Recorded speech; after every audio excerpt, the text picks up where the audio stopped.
sedikit kita kembali membahas atau kembali kita mengetahui bersama tentang kemuliaan Ahlul Bait, keturunan baginda Nabi Muhammad sallallahu alaihi wasallam. Al-Imam Al-Qutub Al-Habib Abdullah bin Alwi Al-Haddad, pengarang kitab Ratibul Haddad ini pernah menyampaikan dalam sebuah dawuhnya, wa min tamami hubbihi wa ta'zimihi wa husnil adab ma'ahu ay ma'a Rasulillah sallallahu alaihi wasallam. Kata beliau, bagian dari kesempurnaan cintanya seseorang, kesempurnaan penghormatannya seseorang, dan bagian dari kesempurnaan adab atau akhlaknya seseorang kepada baginda Nabi Muhammad sallallahu alaihi wasallam adalah mahabbatu ahli baitihi wa ashabihi wa ta'zimihim wa ihtiramihim. Kesempurnaan cinta, penghormatan dan adab kepada Rasulullah sallallahu alaihi wasallam adalah ketika orang itu telah benar-benar mencintai ahlul baitnya, mencintai keturunannya Nabi Muhammad sallallahu alaihi wasallam, mencintai sahabat-sahabatnya, dan selalu memberikan penghormatan dan selalu memberikan memuliakan mereka-mereka yang menjadi ahlul bait atau memuliakan mereka yang menjadi keturunan baginda Nabi Muhammad sallallahu alaihi wasallam. Ini kata atau dawuh dari Imam Abdullah bin Alwi Al-Haddad, pengarang kitab Ratibul Haddad yang barusan kita baca bersama. Jadi ketika orang sudah menuju cinta kepada Rasulullah sallallahu alaihi wasallam, ketika orang sudah berusaha membesarkan cintanya dalam hati kepada baginda Nabi Muhammad sallallahu alaihi wasallam, nanti cinta kepada Rasulullah itu akan bisa sempurna ketika orang ini telah benar-benar mencintai keturunan Rasulullah sallallahu alaihi wasallam dan sahabat-sahabatnya. Karena tidak mungkin dalam akal kita ketika kita mencintai orang tua lalu kita membenci anaknya, ini semua adalah ketidakmungkinan atau sama saja tidak sinkron. Saya berteman dengan guru budi, berteman baik, tapi ketika setiap ketemu anaknya guru budi, saya cubit terus sampai nangis. Ini namanya pertemanan saya masih belum dikatakan sempurna, atau pertemanan saya, persahabatan saya belum bisa dikatakan betul-betul sahabat yang baik. Dalam bahasa Arab atau para ulama mengatakan mahbubul mahbub mahbubun. Kekasihnya orang yang kita cintai, mahbubun juga harus kita cintai. Ini katanya orang Arab seperti itu. Mahbubul mahbub mahbubun. Kekasihnya atau orang yang dicintai oleh orang yang kita cintai, maka kita juga harus mencintai orang itu. Keturunan-keturunan baginda Nabi Muhammad sallallahu alaihi wasallam adalah orang-orang yang paling dicintai oleh Rasulullah sallallahu alaihi wasallam. Mungkin ada yang bertanya-tanya, bukannya baginda Nabi itu paling mencintai umatnya? Karena riwayat banyak menjelaskan bahwa ketika baginda Nabi mau diambil oleh Allah Subhanahu wa taala, mau berpindah ila rafiqil a'la, bahasanya berpindah atau naik ke tempat yang lebih mulia, bahasa kasar kita wafat, Rasulullah menyebutkan ummati ummati ummati. Dan dalam keterangan yang lain juga nanti ketika Yaumul Ba'as atau Yaumul hari kebangkitan, orang yang pertama kali dibangkitkan oleh Allah Subhanahu wa taala adalah Rasulullah sallallahu alaihi wasallam. Dan ketika dibangkitkan, Rasulullah menyebut ummati ummati ummati.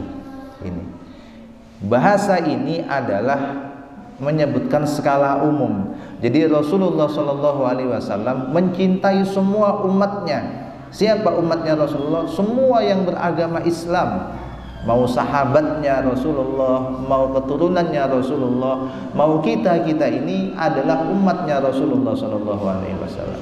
Tapi yang khusus, yang Rasulullah Shallallahu Alaihi Wasallam cintai dengan hubungan khusus adalah keturunan-keturunannya.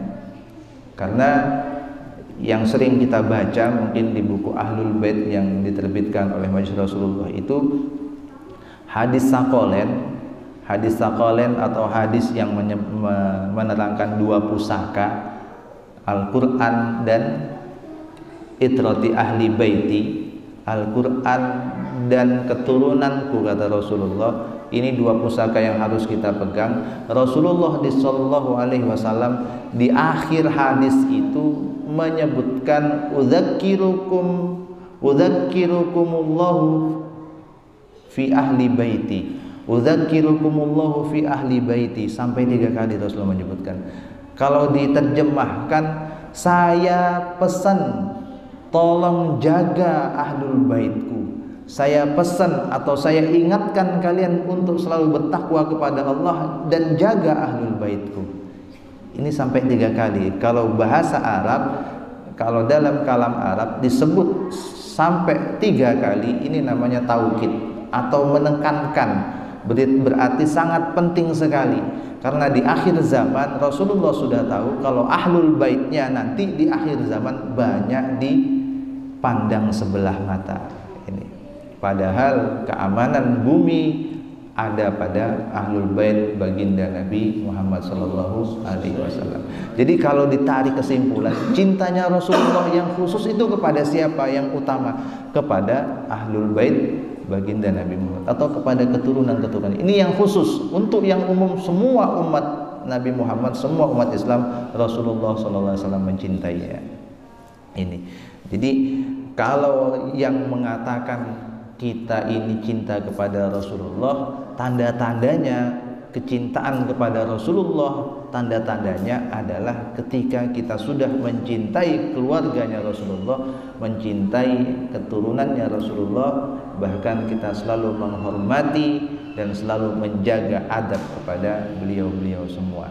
Di antara adab kepada keturunan Rasulullah SAW ini, sebagaimana yang disebutkan oleh, yang disampaikan oleh Al-Habib Alwi bin Muhammad bin Thohir Al-Haddad, kata beliau, ahsinul dzanna bisadah, selalu berprasangka baiklah kepada para sadah, kepada keturunan Rasulullah Shallallahu Alaihi Wasallam. Ini antara adab ini atau bagian dari cinta kita kepada keturunan Rasulullah Shallallahu Alaihi Wasallam. Untuk menyempurnakan cinta kita kepada Rasulullah Shallallahu Alaihi Wasallam, bagian cinta kita yang mungkin paling sulit adalah selalu husnudzon kepada keluarga baginda Nabi Muhammad Shallallahu Alaihi Wasallam. Husnudzon itu mainan hati. Hati ini yang paling sulit. Sekarang hati kita bilang A, besok bilang A, besoknya belum mungkin atau enggak apa, bisa jadi hati kita sudah berubah. Karena memang hati seperti itu. Kata orang Arab, hati itu kolbun bahasanya. Kenapa kok dinamakan kolbun? Kolbun itu kalau diterjemah berbalik, bolak-balik. Li'annahu yataqallab. Karena hati dinamakan kolbun karena hati itu selalu berbolak-balik, kadang A, kadang B, besok kembali A, besok B lagi. Seperti itu. Kalau husnudzon kepada ahlul bait, kepada keluarga Nabi, sekarang husnudzon, kita dituntut untuk selamanya husnudzon. Husnudzon itu seperti apa? Selalu memandang kebaikan pada ahlul bait Nabi Muhammad sallallahu alaihi wasallam. Selalu memandang bahwa di dalam diri ahlul bait Nabi Muhammad ada titisan darah Nabi Muhammad SAW. Itu saja yang kita pandang, agar selalu bisa husnudzon. Jangan mandang yang lain, mandang ilmunya, mandang akhlaknya, mandang kebaikannya. Kalau ilmunya ini yang kita pandang, seperti yang sering kita dengar ketika kita melihat ahlul bait yang mungkin menjadi cobaan buat kita, ilmunya mungkin pas-pasan atau mungkin kita merasa ilmu kita lebih tinggi daripada mereka, nanti hilanglah takdim kita, hilanglah penghormatan kita kepada mereka. Atau kita pandang akhlaknya, nanti kalau kita ngelihat ahlul bait yang akhlaknya mungkin kita merasa akhlak kita lebih baik, hilanglah penghormatan kita. Tapi ketika kita pandang ahlul bait itu ada darahnya Rasulullah SAW yang mengalir dalam tubuh mereka, maka selamanya kita akan bisa husnudzon kepada mereka semua. Itu apa sih keuntungan kita husnudzon kepada keluarga baginda Nabi ini? Kalau kita bisa istiqomah husnudzon, katanya Al-Imam Alwi bin Muhammad bin Thahir ini, fa inna man amiya fataha. Orang yang selalu husnudzon, amiyah itu artinya buta, yang selalu membutakan matanya untuk melihat kekurangan-kekurangan pada diri ahlul bait Nabi Muhammad SAW. Jadi kalau ada kekurangan dia tutup matanya, dia tidak menganggap. Yang dia lihat selalu kebaikan-kebaikan pada diri ahlul bait. Ketika selalu kita pandang kebaikan pada diri ahlul bait, kita butakan mata kita untuk memandang kekurangannya, maka fataha, maka Allah akan memberikan futuh kepada kita, membuka mata hati kita.